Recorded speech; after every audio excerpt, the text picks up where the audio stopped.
Halo Bapak Ibu dan saudara-saudari yang di rumah, sudah cukup lama kita tidak berjumpa karena kemarin hari Kamis, Jumat, Sabtu, Minggu kita mengikuti ibadah-ibadah yang diadakan di gereja dan kita ikuti melalui live streaming di rumah. Dan pada hari ini kita berjumpa lagi dalam renungan harian dan sebelumnya mari kita berdoa terlebih dahulu. Tuhan Allah Bapa kami bersyukur karena Tuhan masih mengizinkan kepada kami untuk melakukan perjumpaan walaupun harus kami lakukan dengan jarak yang terbentang di antara kami. Kami bersyukur karena Tuhan memberikan kami media untuk menyapa satu sama lain di dalam keadaan dan keterbatasan kami saat ini. Jika sebentar kami akan merenungkan firman Tuhan, kiranya Tuhan membuka hati dan pikiran kami supaya kami memahami kehendak Tuhan dan dapat melaksanakan dalam kehidupan kita sehari-hari. Di dalam nama Tuhan Yesus kami berdoa. Amin. Nah, Bapak Ibu dan saudara-saudara yang dikasihi Tuhan, baru-baru ini kita merayakan hari Paskah, hari kebangkitan Tuhan Yesus. Dan bagaimana perasaannya? Ada yang senang, ada yang mungkin sedih juga karena biasanya bisa kumpul bersama keluarga, tapi karena keterbatasan harus terpisah-pisah. Tapi mungkin juga ada yang merasakan kekusyukan ibadah di rumah, tapi mungkin banyak juga yang rindu untuk beribadah di gereja. Mari kita tetap berharap dan berdoa supaya masalah ini segera usai, supaya kita segera berjumpa lagi. Nah, pada hari ini yang menjadi perenungan kita berdasarkan Matius pasal 28 ayat 8 sampai ayat yang ke-15. Matius pasal 28 ayat 8 hingga ayat yang ke-15 yang berbunyi demikian. Mereka segera pergi dari kubur itu dengan takut dan dengan sukacita yang besar dan berlari cepat-cepat untuk memberitahukannya kepada murid-murid Yesus. Tiba-tiba Yesus berjumpa dengan mereka dan berkata, "Salam bagimu." Mereka mendekatinya dan memeluk kakinya serta menyembahnya. Maka kata Yesus kepada mereka, "Jangan takut. Pergilah dan katakanlah kepada saudara-saudaraku supaya mereka pergi ke Galilea dan di sanalah mereka akan melihat Aku." Ketika mereka di tengah jalan, datanglah beberapa orang dari penjaga itu ke kota dan memberitahukan segala yang terjadi itu kepada imam-imam kepala. Dan sesudah berunding dengan tua-tua, mereka mengambil keputusan lalu memberikan sejumlah besar uang kepada serdadu-serdadu itu dan berkata, "Kamu harus mengatakan bahwa murid-muridnya datang malam-malam dan mencurinya ketika kamu sedang tidur. Dan apabila hal ini kedengaran oleh wali negeri, kami akan berbicara dengan dia, sehingga kamu tidak beroleh kesulitan apa-apa." Mereka menerima uang itu dan berbuat seperti yang dipesankan kepada mereka. Dan cerita ini tersiar di antara orang Yahudi sampai sekarang ini. Demikian pembacaan firman Tuhan pada hari ini. Kita sungguh berbahagia karena kita bersama-sama masih bisa merenungkan firman Tuhan. Dan mari memohon pertolongan Roh Kudus supaya kita dapat melaksanakannya di dalam kehidupan kita sehari-hari. Bapak Ibu dan saudara-saudari yang dikasihi Tuhan, ini adalah hukum alam yang sudah terjadi di mana-mana di berbagai aspek kehidupan. Kalau ada aksi pasti ada reaksi. Kalau ada sesuatu yang terjadi pasti ada respon dari peristiwa itu. Misalnya seperti yang baru-baru ini terjadi, ada virus corona, maka ada banyak respon yang ditimbulkan oleh virus corona ini. Ada ketakutan, ada kewaspadaan, muncullah orang-orang baik hati, muncullah orang-orang yang tidak bisa diberitahu, dan berbagai macam respon. Ini adalah hukum yang sudah wajar terjadi. Ada aksi pasti ada reaksi. Nah, baru-baru ini kita merayakan Paskah. Bagi kita ini adalah perayaan yang sungguh istimewa. Seperti yang sudah disampaikan Paulus dan sudah kita renungkan sebelumnya, maka iman kita akan menjadi sia-sia ketika Tuhan Yesus tidak bangkit. Maka kebangkitan Tuhan Yesus ini menguatkan makna keselamatan bagi kita, menguatkan makna pengorbanan Tuhan Yesus, menguatkan lagi kekuasaan otoritas Tuhan Yesus sebagai Tuhan, dan memberikan pengharapan kepada kita bahwa kita memiliki Tuhan yang berhasil mengalahkan maut. Jadi tidak ada yang perlu ditakutkan lagi. Ini adalah respon orang-orang yang percaya kepada Tuhan. Tetapi ternyata bagi beberapa orang lain, Paskah tidak dianggap sama. Kebangkitan Tuhan Yesus tidak menimbulkan respon yang sama. Mereka justru ketakutan, mereka justru merasa terancam, mereka justru merasa keberadaannya atau ideologi dan pandangannya dapat dipersalahkan karena kebangkitan Tuhan Yesus. Maka dari itu ketika ada kebangkitan ini, mereka merespon dengan melakukan diskusi dan perundingan. Ini ada dua respon. Murid-muridnya begitu senang, mereka memeluk kaki Tuhan Yesus, mereka bersuka cita walaupun juga takut, lalu mengabarkan kepada orang tentang apa yang mereka lihat. Tetapi di sisi lain ada juga yang merespon, para imam-imam menjadi takut dan melakukan perundingan. Mari kita membahas lebih dalam mengenai perundingan ini. Apa yang didiskusikan oleh para imam-imam kepala kaki? Mereka bahkan berunding dengan tua-tua dan mengambil keputusan dengan mengorbankan uang yang cukup besar dan memanggil serdadu-serdadu supaya mereka bersaksi bahwa Tuhan Yesus tidak bangkit, melainkan jenazahnya dicuri oleh murid-muridnya ketika serdadu itu sedang tidur. Sebenarnya yang dikorbankan bukan hanya uang, tetapi juga kredibilitasnya para serdadu tadi. Masa iya penjaga tahanan ketiduran sampai mayatnya atau jenazahnya Tuhan Yesus dicuri oleh para murid, mereka tidak tahu. Padahal seperti yang kita tahu, Tuhan Yesus tidak dimakamkan di sembarang makam, tetapi ditutup dengan batu yang sangat besar, yang orang-orang kesulitan membukanya. Jadi sangat-sangat aneh dan betapa lalainya ketika murid berhasil mencuri jenazah yang dijaga begitu ketat oleh para serdadu dan sudah memang ditutup rapat-rapat. Serdadu ini dikorbankan, tetapi mereka sudah melakukan strategi, nggak apa-apa, nanti kamu saya beri uang dan nanti saya akan bilang kepada pemerintah, wali-wali negeri ini supaya kamu tidak beroleh kesulitan. Jadi mereka berdiskusi untuk melakukan reaksi atas kebangkitan Tuhan Yesus. Ada satu hal yang menarik. Mereka menanggapi kebangkitan Tuhan Yesus ini dengan sungguh-sungguh, Bapak Ibu dan saudara-saudari sekalian. Memang tampaknya responnya bukan respon yang baik, tetapi mereka menanggapinya dengan sungguh-sungguh. Mereka sungguh-sungguh berunding, mereka sungguh-sungguh mempersiapkan segala sesuatu untuk merespon kebangkitan Tuhan Yesus. Ini yang patut kita renungkan saat ini.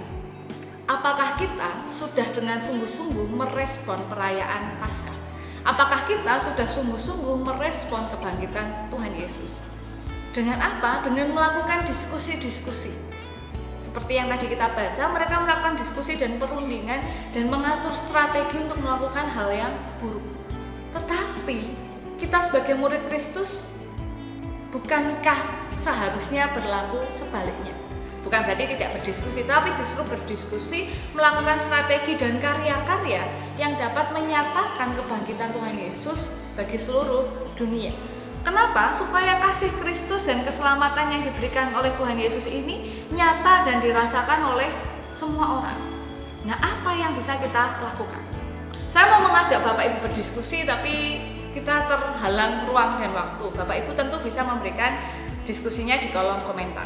Tetapi ada baiknya jika saya juga melakukan diskusi saat ini bersama dengan rekan-rekan saya yang sebentar lagi akan saya tanya. Jangan kemana-mana. Ya, seperti yang sudah saya sampaikan tadi, dalam merespon keselamatan yang sudah diberikan kepada Tuhan Yesus, kita juga perlu berdiskusi tentang apa yang harus kita lakukan, tentang karya apa yang mungkin bisa kita lakukan. Karena saya tidak bisa berdiskusi sendirian, maka sekarang saya ditemani oleh kedua orang tamu yang menjadi rekan saya pada hari ini. Nah, sebelumnya mari kita berkenalan dengan beliau-beliau terlebih dahulu. Monggo. Ya, terima kasih. Nama saya Sugo Rahmati. Saya tinggal di Tawarsari, termasuk wilayah Selatan. Nah, di dalam kemajelisan saya sebagai koordinator bidang Kespel.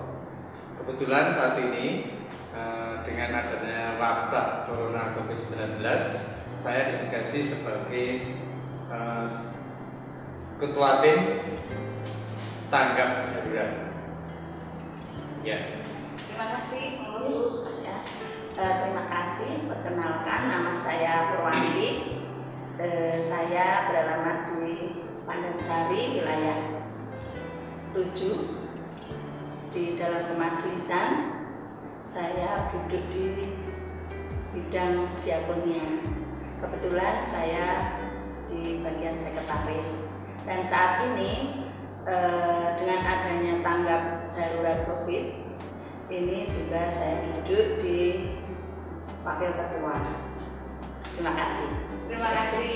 Nah, mungkin bagi Bapak Ibu dan saudara-saudari sekalian masih ada yang merasa asing. Loh, di DKSD Wonosari rupanya kita sudah memiliki tim tanggap darurat COVID-19.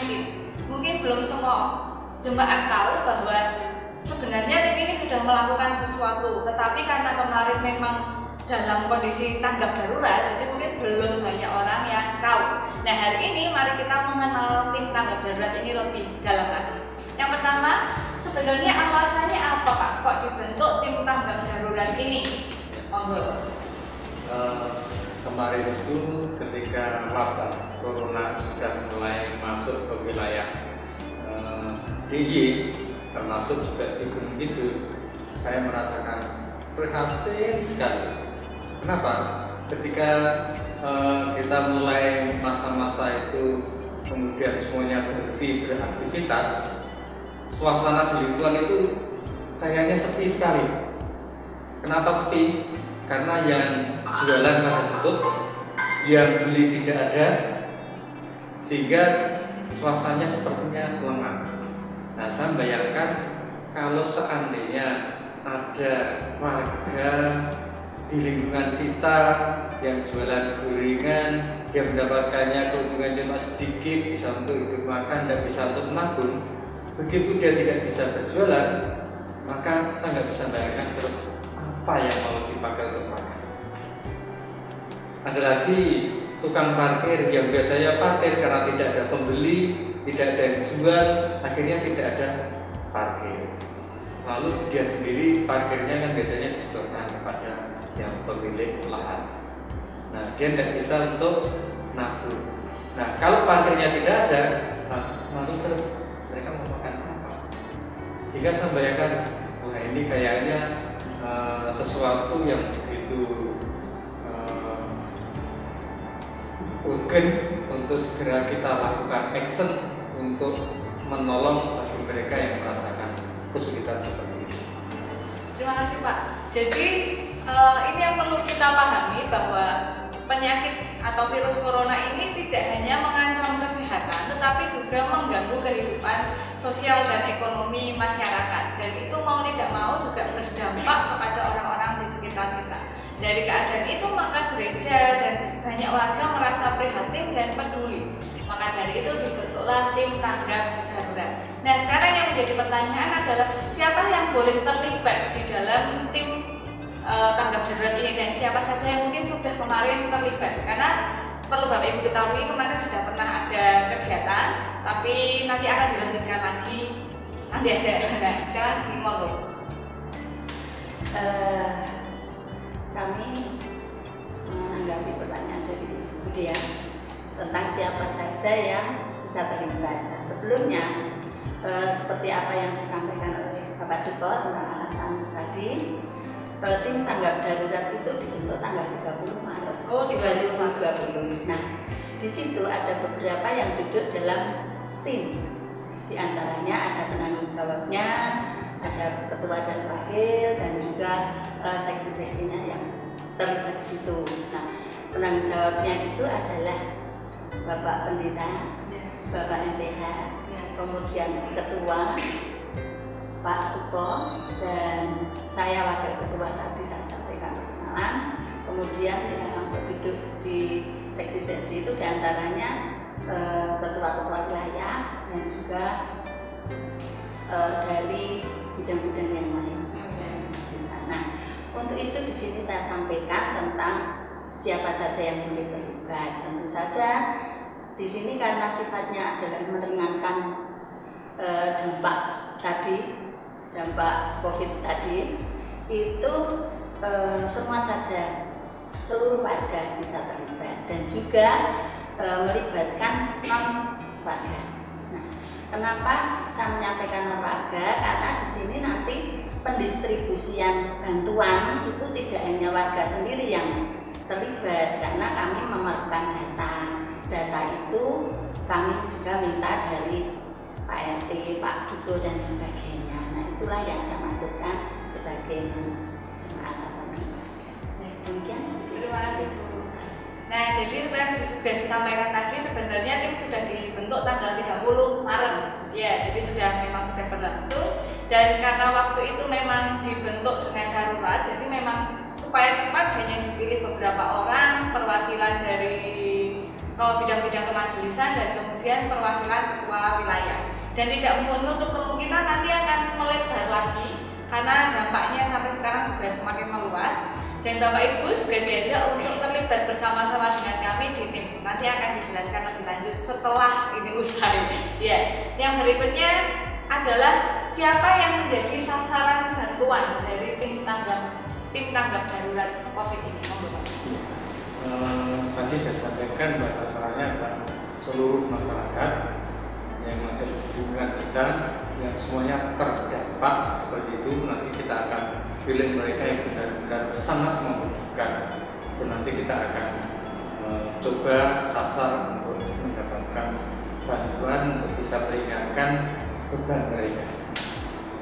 Terima kasih. Maka dari itu tadi disampaikan pentingnya peran ketua wilayah supaya mendata warganya siapa saja yang terdampak terdampak akibat COVID-19 ini. Dan mungkin bagi Bapak Ibu yang punya jemaat yang bertetangga atau dekat dengan Bapak Ibu tetapi kemarin belum terdata sebagai yang terdampak, padahal Bapak Ibu merasa bahwa sungguh-sungguh tetangga saya ini yang warga jemaat ini membutuhkan bantuan, nanti bisa menghubungi ketua wilayah setempat supaya masuk ke dalam data. Nah, nanti mungkin juga sasarannya mungkin diperluas, tapi nanti akan ada juga info-info berikutnya dari tim tanggap darurat ini. Jadi yang saat ini kita diskusikan ini belum maksudnya final untuk selama-lamanya, masih akan bisa berkembang sesuai dengan keadaan yang nanti mungkin terjadi. Nah, lalu yang berikutnya bagaimana kalau Bapak Ibu dan saudara-saudari mungkin ingin terlibat di dalam menolong sesama kita lewat apapun juga, bagaimana caranya? Mohon dijelaskan. Oke, ya, terima kasih. Tadi saya sampaikan bahwa semua saja bisa terlibat. Kemudian caranya bagaimana gitu ya?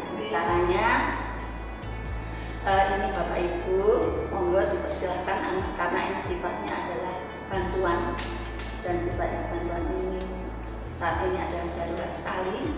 Bagi siapa saja diperbolehkan, tidak hanya warga jemaat, semua saja non jemaat juga boleh.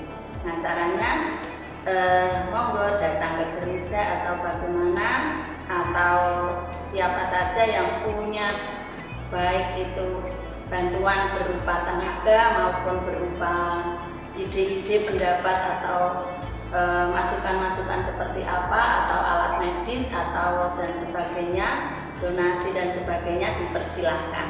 Kami dari pihak gereja sangat-sangat mengucapkan terima kasih. Dan juga selain menghubungi pihak gereja, bisa juga menghubungi dengan nomor telepon di bawah ini. Nanti ditulis di bawah ini. Seperti itu, gitu ya. Ya, terima kasih. Terima kasih Bapak Ibu atas kehadirannya dan penjelasannya. Kita akan menutupnya dengan seperti yang sudah disampaikan dalam renungan tadi, bahwa orang-orang ini, para imam-imam kepala, mereka berunding, berdiskusi, menyusun strategi untuk merespon kebangkitan Tuhan Yesus. Memang strategi mereka adalah untuk melakukan hal yang tidak baik, tetapi kita juga patut meniru itu. Bukan tidak baiknya, tetapi meniru tentang berdiskusi dan berkarya menyusun strategi supaya semua orang bisa merasakan keselamatan Tuhan Yesus. Apalagi di tengah-tengah penderitaan seperti ini. Jadi Paskah tahun ini sungguh berkesan karena di tengah segala hal ini Tuhan Yesus, kita diingatkan akan kebangkitan Tuhan Yesus. Jadi Bapak Ibu dan saudara-saudari yang di rumah, Paskah kemarin jangan dibiarkan berlalu begitu saja. Tetapi mari kita berkarya bersama, kita bergandengan tangan. Yang punya ide mari menyampaikan ide. Yang punya dana ya boleh memberikan bantuan dana. Yang punya beras ya boleh memberikan beras. Yang punya tenaga, saya punyanya badan dan saya siap. Ya mari kita bersama-sama dan mari berjalan searah. Kalau sendiri-sendiri bagus, tapi nanti sasarannya kan bisa tumpuk-tumpuk. Tapi kalau kita satu bersama-sama, tapi diutus ke sana sini, semuanya akan berjalan dengan lebih baik. Jadi kalau Bapak Ibu merasa, yuk bikin masker, ya ayo kita bikin masker, yuk kita bantu ini, ya ayo kita bantu bersama-sama. Jadi silahkan tulis di kolom komentar. Kalau ada yang punya ide, datang ke gereja. Di kantor gereja ada banyak orang, atau chat ke saya yang punya nomor saya. Dan yang jelas bisa hubungi nomor yang tadi sudah dituliskan. Ya, mari kita menutupnya dengan doa. Keselamatan Tuhan yang Tuhan berikan kepada kami, sungguh kami rasakan di tengah-tengah kehidupan kami. Di tengah keterbatasan kami dapat merasakan cinta kasih Tuhan. Maka izinkan kami ya Tuhan untuk berkarya bersama-sama dengan Tuhan, sehingga keselamatan yang sudah Tuhan berikan dapat dirasakan secara nyata oleh setiap pihak. Bahwa dalam keberadaan, keterbatasan dan penderitaan ini pun kami dapat merasakan keselamatan dari Tuhan. Kiranya Tuhan menolong kami supaya kami bergandengan tangan sebagai gereja, menyusun rencana, berdiskusi, melakukan karya yang sungguh-sungguh sebagai respon kami atas keselamatan Tuhan. Terima kasih ya Tuhan, di dalam nama Tuhan Yesus kami berdoa. Amin. Ya, demikian yang dapat kami bertiga sampaikan. Semoga dapat menjadi kekuatan, menambah pengetahuan, dan kita bisa bekerja bersama-sama. Ini saya mengeluarkan tangan, tidak digandeng dong ya. Sampai jumpa lagi, Tuhan memberkati.